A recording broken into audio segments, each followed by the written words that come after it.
Good morning. Here's our little visitor. Come here. Who's going to be very hard for me to part with. Whoops. Uh-oh. Hold on. Hold on. I'll get you a look at him. Oh, here he is. He's a kitten, so he's moving a lot. Oh, he's so beautiful. He really is. Come on. Yeah, we might be in danger here because he's really awesome. He's really cute and he has a great personality. Look at that face. Oh, head bonks. Yeah. Oops. I might not be able to get the camera turned around again now. There's still junk everywhere. Oh, I don't know, Tanya. It's a really hard decision.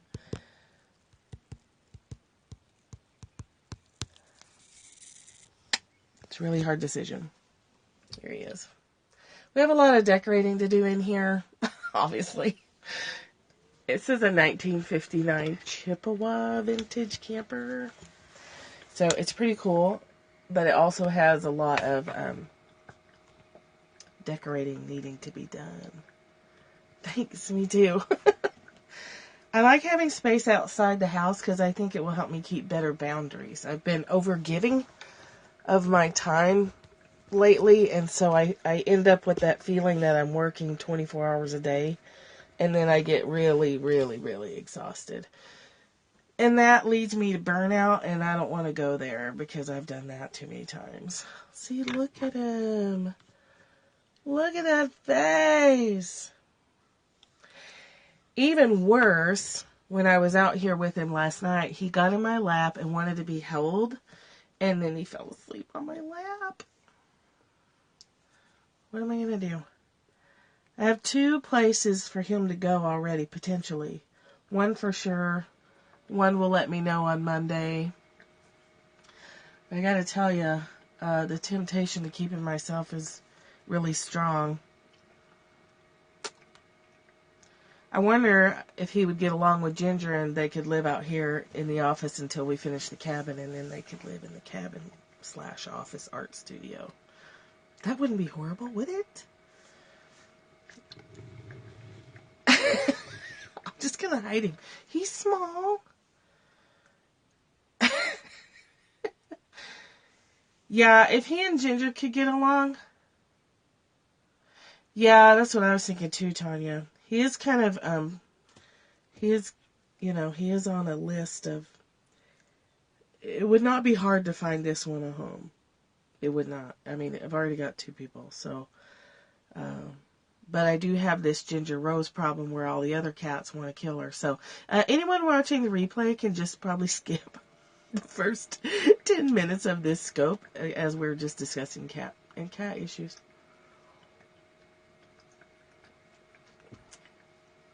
He's probably about, Sky put herself on the list. He's probably about somewhere between 4 and 6 months. He's not neutered, and his stuff is all there, very obvious. And I don't know how old boy cats are when those become super obvious. Anyway, I need to decide soon because I don't want to keep other people hanging who have expressed interest in him. But if he got along with Ginger, it would solve a lot of my problems. Because the 4 cats we have literally try to murder her. Like, it's physically dangerous for us to keep trying to make them get along. But she's a needy little affectionate cat, and so is he, and she needs a friend. I might try and see if they can get along today. I mean, it can't hurt. I don't know about stressing him out yet. He's pretty tired still. But we could try it and see, right? It can't hurt anything to see if they get along. Ginger is a born mama cat. She likes to mother animals. And he's about 6 months old. So he could probably do with some mothering. He'll let you kiss his face, too. Who doesn't like a cat that'll let you kiss his face? My light in here is terrible. Oh, well. Who cares? So, I've been struggling with the last couple of chapters in this Tao Te Ching book because I didn't really understand them. He's right here. He is very affectionate and sweet, and he stays right close by. If he'd like me to let him in my lap, but I don't want to because I can't scope and cuddle a cat very well. I can't concentrate. But yeah, he's right here. And he's watching the hearts on the screen. He can see those. He's very sweet. He's very beautiful. I'm going to have to build a barn just for cats. Yeah, I think we might do it like once a week. Just start through the Tao again because it is a difficult book to grasp. But I wanted to read you this that I found this morning. And then we'll go on. We're actually on chapter 75. But I really struggled with chapter 74. Happy Sunday. You would? Okay, well, we'll just start it over again because it's a very deep book. Oh, yeah. That's hilarious. A million hearts. So, I certainly don't feel like I have grasped it in one reading. So, let's just plan on we'll do it again. We'll just finish and pick up again. With or without Byron Katie, will at least read the Tao again. And I like these two translations together because sometimes if I don't understand one, I do understand the other one a little bit. So I want to read you this from chapter 74. The last time we read it, I really struggled with that chapter. I didn't really, I couldn't really grasp what it was saying. So the story in the Stephen Mitchell book, cool, check and done, is this great story, which I love. And also, the truth bomb today was let it be easy.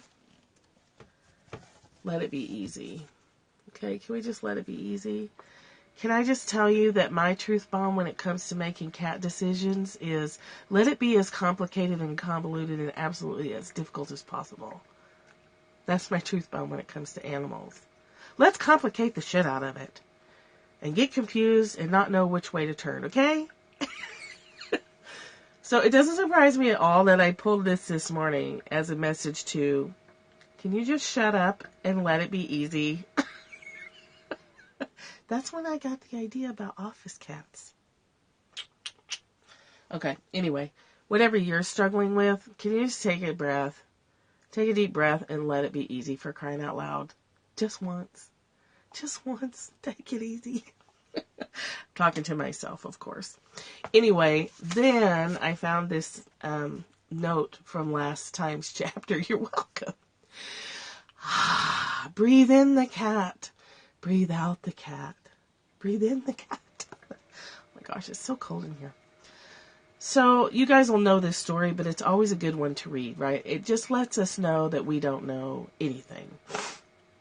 A poor farmer's horse ran off into the country of the barbarians. All his neighbors offered their condolences, but his father said, how do you know that this isn't a good thing, that this isn't good fortune?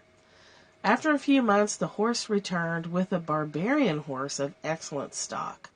All his neighbors offered the congratulations, but his father said, how do you know that this isn't a disaster? We don't know. The two horses bred, and the family became rich in fine horses. The farmer's son spent much of his time riding them, but one day he fell off and broke his hip bone. All his neighbors offered the farmer their condolences, but his father said, how do you know this isn't a good thing? How do you know this isn't good fortune? This could be good. Another year passed, and the barbarians invaded the frontier. All the able-bodied young men were conscripted, and 9/10 of them died in the war. Thus good fortune can be disaster, and vice versa. Who can tell how events will be transformed? So because of, in the other stories, because it's a broken arm, I think, but because of the son's physical injury, he doesn't get drafted into the war and go off and die. So we just don't know.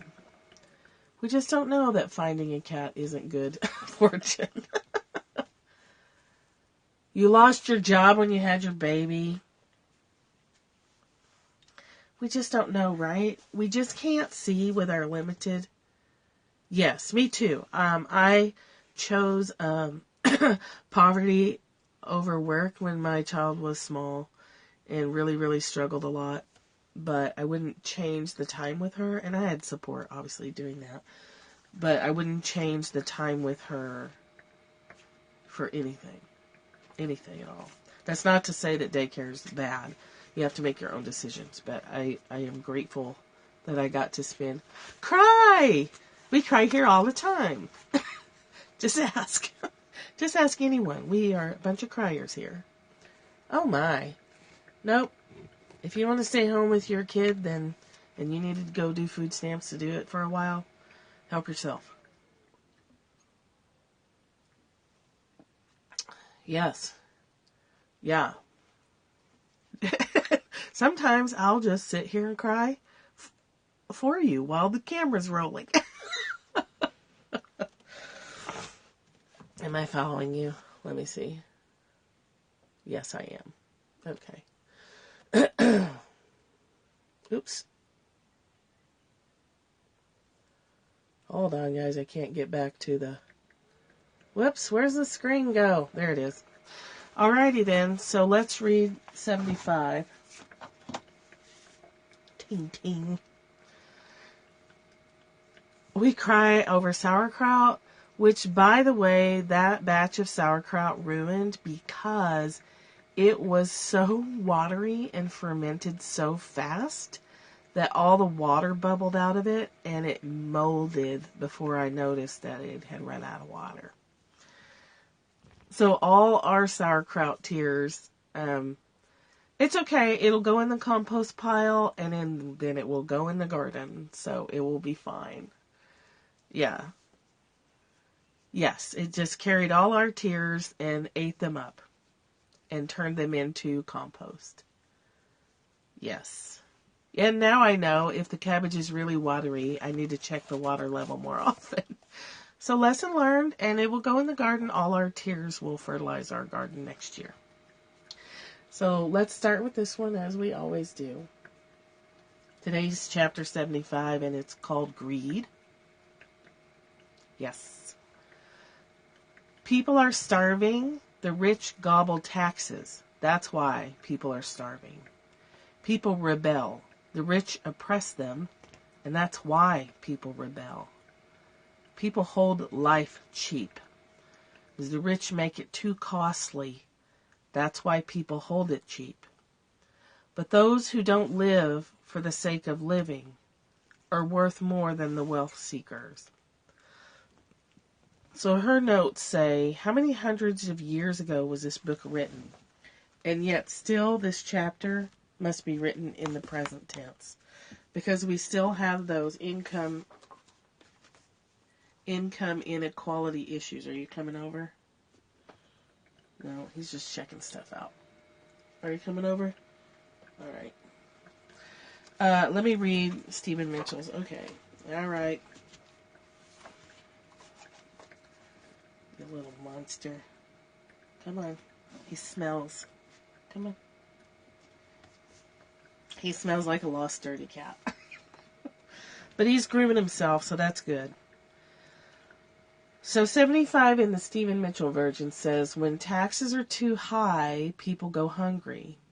When the government is too intrusive, people lose their spirit. This is so true. Act for the people's benefit. Trust them. Leave them alone. Meaning, offer them the gift of not being dependent on you. What are you growling about? We did find out he's just not a particular fan of men. Although Heath might have just been towering over him too much. He also doesn't seem to like dogs very much.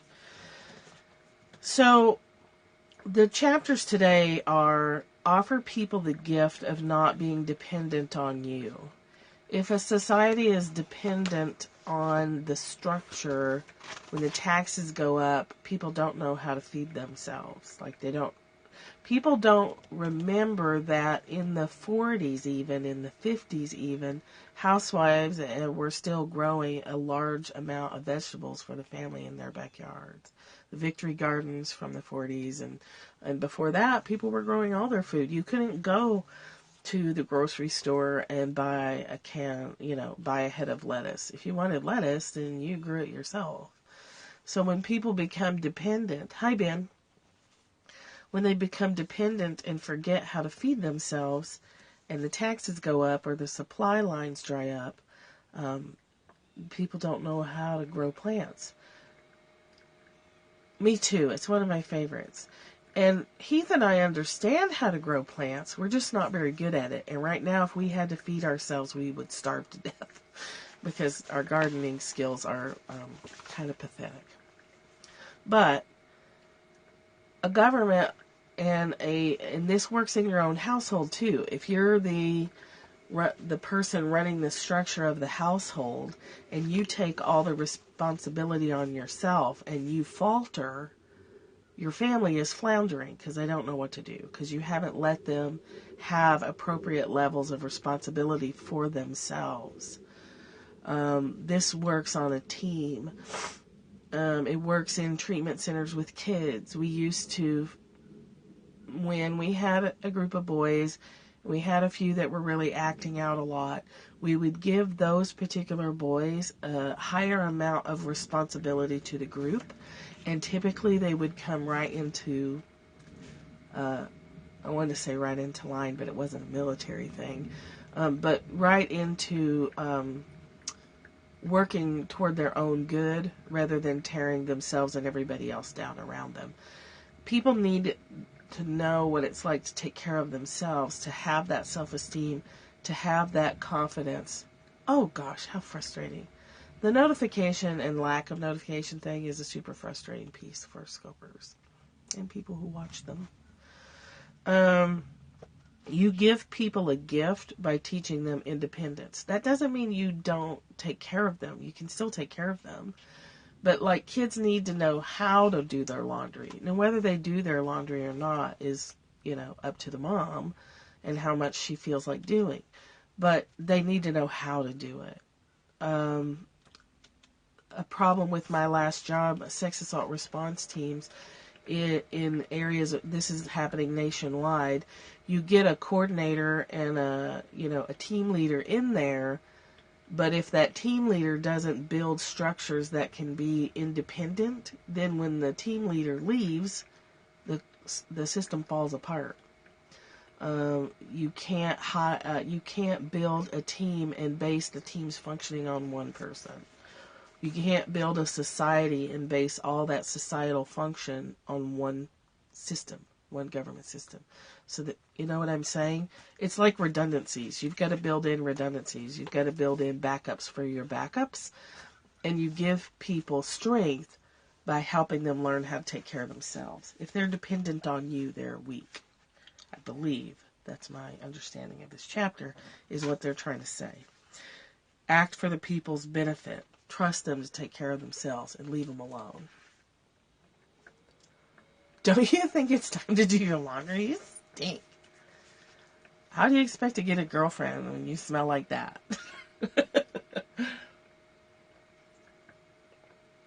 What are you doing down there on the cold floor, kitty? That dog is gone. So let's see what Byron Katie has to say. And then I'll sign off and I'll come back about lavender oil, because I believe I've been underutilizing it, and I want to show you some cool products I got to go with oils. Let's talk about Byron Katie first. I love this chapter. I love it when Byron Katie says how this chapter opens. I trust everyone. I trust them to do what they do. They do. People always do what they do. And I'm never disappointed. You get disappointed when you have a picture in your head of what they're supposed to do, and then they don't do it, and you're like, well, damn, that's not what I thought. Now I'm disappointed. I trust everyone. I trust them to do what they do, and I'm never disappointed. And since I trust people, I know to let them find their own way. The wonderful thing about inquiry is that there's no one to guide you but you. There's no guru, no teacher who shows you the answers. Are you kidding? I would die. That would be so awesome. That would be so awesome. She wouldn't, though, because she would be letting us find our own way. There's no guru, no teacher. Nobody shows you the answers. That'd be so great. Only your own answers can help you. You yourself are the way and the truth and the life, and when you realize this, the world becomes very kind. When my daughter Roxanne attended her first workshop with me, it was 1993, with a large group of therapists present. She was working on The Mother from Hell, which was how she had experienced me as she was growing up. She couldn't bear to look at me as she was doing her work. It was hard for her even to hear the sound of my voice. Oh, okay. All right, it can't hurt.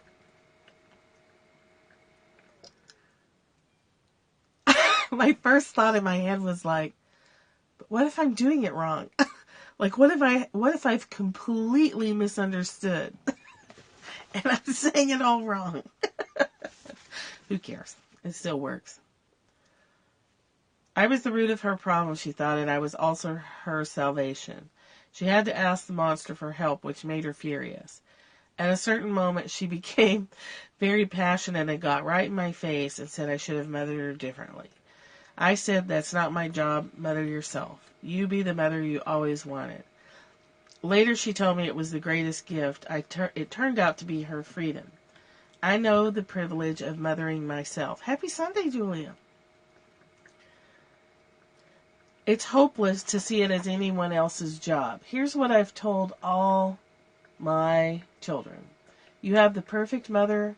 I'm responsible for all your problems, and you're responsible for the solutions. Okay, we can say that to our parents, and we can say that to our spouses, and we can say it to our children. I'm responsible for all your problems, and you're responsible for all the solutions.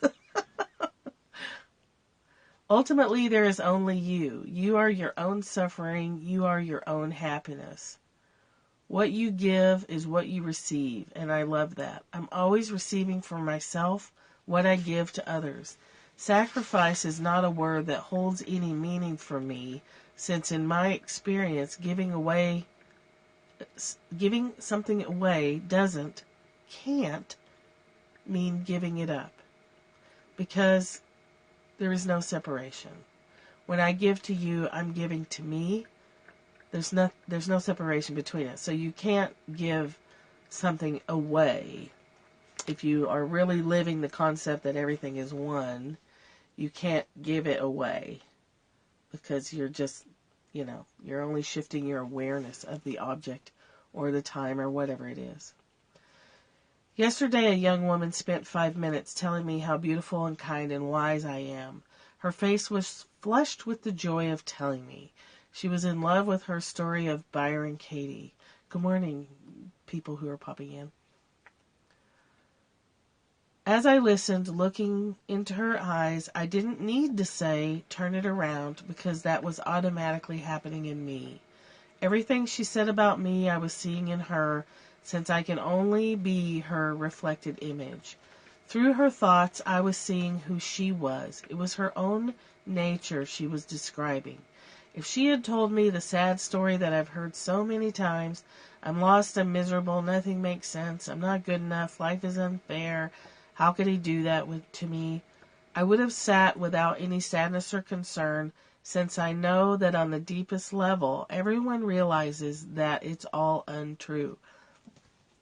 When we're in our complaining self, there's a part of us that knows everything coming out of our mouth and everything we believe in those moments is completely ridiculous. Esther Hicks describes that as what creates a bad feeling. That the feeling of badness, the sadness, the anger, or whatever, is only the gap between what our ego, if you want, says is true about a situation and what our larger self or our spirit knows is true. Oh yes, me too. I spent a whole week there visiting self-pity land and bitchy complainy land, and I went on all the rides. Bitchy complainy ride, whiny pukey ride. Anyway, the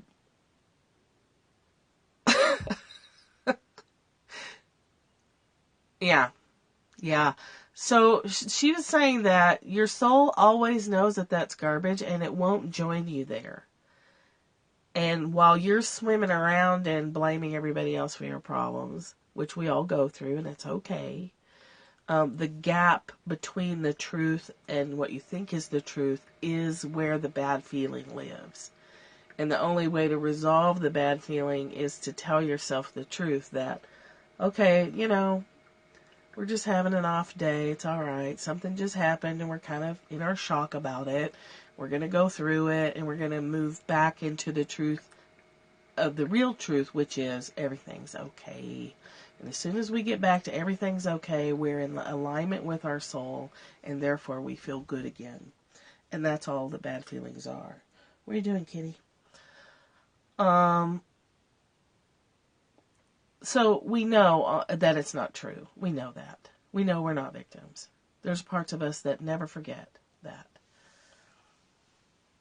It is a dichotomy, that is true. So when someone tells a sad story, I hear a mind that believes that it believes what is not true. And I'm touched by the impossible attempt to make the unreal real. In this, I experience my own mind again. I feel just as joyful as when I sit with the happy, adoring, adorable young woman from yesterday. What are you doing, little fella? You gonna see it in a kitty shop?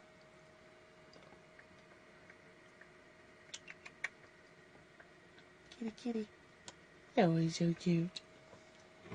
Oh, he smells so bad. We're diffusing lavender. That puffing sound coming on and off is lavender in the diffuser. You coming over, or are you just gonna sit there? Okay. So, expectation and no expectation are the same.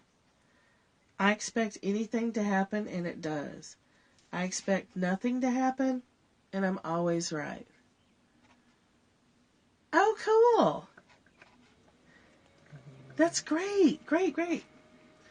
And you're welcome. Nothing has ever happened but a thought. I expect you to love me, and however you act toward me, however you feel, the fact is that you always love me. You may think you don't, but you can't not. Thoughts seem to block this awareness, and if they're stressful, I invite you to question them and set yourself free. I don't know what you want, little guy. The awakened mind is its own universe. There's nothing outside of it. And delightedly, there's nothing inside of it either. When mind projects as another, it only meets itself again. There can never be two. Someone says, hello, Katie, it's a wonderful day. How benevolent the way of it, that it would greet itself like this out of nowhere. Someone else says, it's a terrible day, and the mind leaps with joy in the pure experience of itself. The I know mind, as opposed to the don't know mind, says, the I know mind, the part of us, like the story we read earlier with the farmer always saying, we don't know if this is good or bad fortune, we don't know if this is good or bad luck, we have to wait and see. That's the don't know mind. That's the mind that's like, not going to label it good or bad, because there's no point in that, because we can't possibly know. I know you want over here. What's your issue? Come on. Come on. Your feet cold? My feet are cold. Yeah. Yep. Oh, okay. He's just moving on through. He's a young one still, so he's pretty busy. The I know mind is the one who's like, oh my God, this is awful, or oh my God, this is wonderful. And it's always slapping labels on stuff. It's always telling stories about the way things are, and none of them are true. It's just like a little kid, just, when 4-year-olds go through that stage where they tell stories about everything, and they come and tell you these wild, outlandish stories about the giraffe in the backyard or the gorilla under the bed or whatever it is, and they're just telling stories. And it drives me nuts when someone says, well, you can't let them do that because you're teaching them how to lie. You're not teaching them how to lie. Actually, what you just said is just another story. Kids have to tell stories. And if we can treat our mind with the same, it's their imagination. So is ours. When we're telling the story about how terrible things are, that's just our imagination. It's just us telling stories that there's a monster in the bank account or at work. Yeah. We can treat our storytelling with the same amusement that we treat a 4-year-old storytelling, because we understand it's just a story. If we get caught up in stories of comparison about ourselves and others, which I still am prone to doing, we can look at that. If we can take half a step back, we can look at that and say, with the same love and compassion that we would say to a 4-year-old, I love how you tell stories. You are so creative. You have a wild imagination, and you're using it right now to tell stories about yourself and this other person. How funny. And then we go on about our business. We can treat it the same, because it is the same. Our approach to it is different. We'd be nice to a 4-year-old. We're not nice to ourselves. But we can tell ourselves with that same level of amusement and patience. And just, we know 4-year-olds tell stories. They just do. We know our mind tells stories. It just does. We don't have to make a big deal about it, because I love having props. We can let it be easy. We can just not make such a big damn deal about everything. And I'm totally talking to myself, because I love to make a big deal out of stuff that doesn't need to be made a big deal out of. Well, hell, excuse me. As you can see, he's not neutered. Hi, buddy. Okay. So does that make sense? Like, you can catch your own storytelling and be nice about it. Cat butt Sunday. Oh, good. Hey, that's great.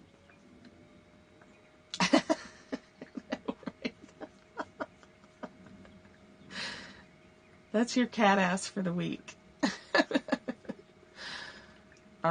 Okay, so when you catch yourself in the I know mind, just switch back to the don't know mind and remind yourself of the truth. We don't really know what's best for this cat. Let's float some ideas out there. Let's look at some potentials. Let's consider who's interested. Everybody's interesting.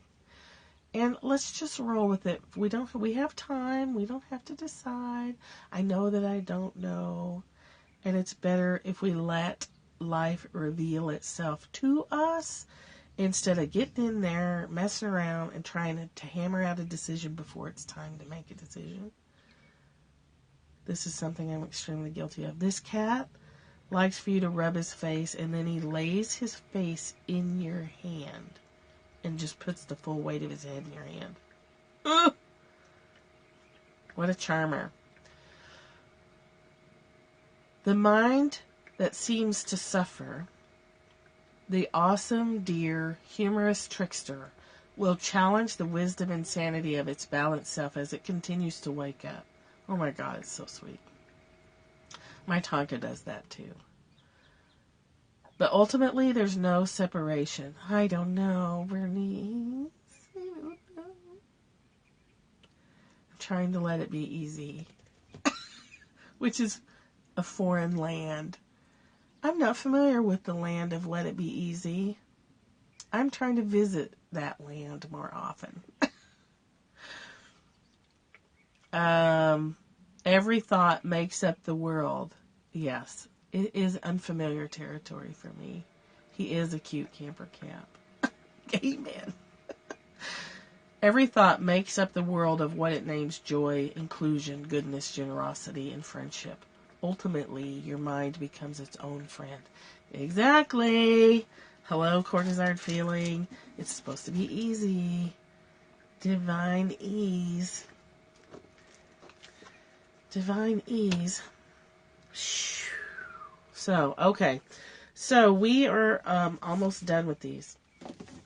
And I think that we will, and we talked earlier, oh, thank you, I'm at cashsharkdesigns.com. Here's a business card. I'm going to come back in a minute and talk to you about lavender oil, which I've started using more, and I'm really impressed with it. I'm always the one that makes my life so dang difficult. But here's where you can find me. When we finish these Tao translations, we're just going to keep going. We're just going to start back over again because this book deserves more than one read through. Yes.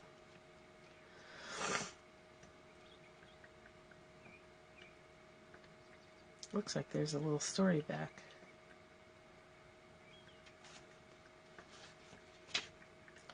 There's some little notes here. He who talks doesn't know. He who knows doesn't talk. That is what Lao Tzu told us in a book of 5,000 words. If he was the one who knew, how could he have been such a blabbermouth? That's the problem with spiritual teachers. They have to be blabbermouths, but their words are fingers pointing at the moon. If you watch the finger, you can't see the moon. Describing the indescribable, teaching the unteachable, pointing the way to the way. What does Lao Tzu think he's doing here? It can't be done. So that's funny. Spiritual teachers have to be blabbermouths, but their words are fingers pointing at the moon. Don't watch the finger, watch the moon. And if someone gives you that special finger, just ignore it. I couldn't find a good joke to go with that one on the fly. How meticulous the great masters have to be.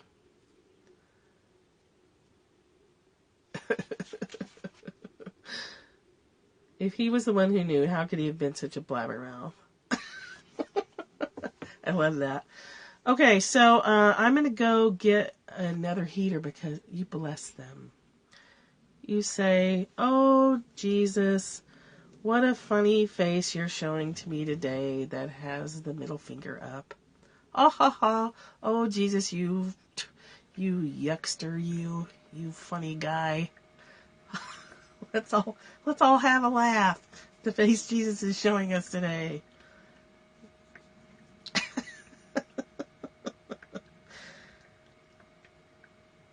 In about 5 minutes, maybe 10. Give me 10 minutes. I need to go get a different heater. I'm so cold in here. Yeah. Yes. Now move along.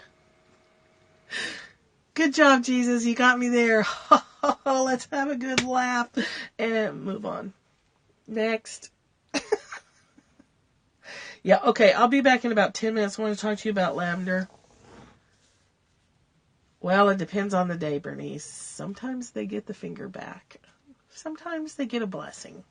You never know. I have the new 2016 book, which you would think they would have updated the cover on so you could tell them apart, but they didn't. And I want to show you a couple of cool little products from Abundant Health. Cute, tiny little roller balls. I'll be back in about 10 minutes. I got to go get another heater. We're freezing. All right. Talk to you later in about 10 minutes. Love you guys. I'm going to go grab the heater. Yes, yes, yes. See you in a bit.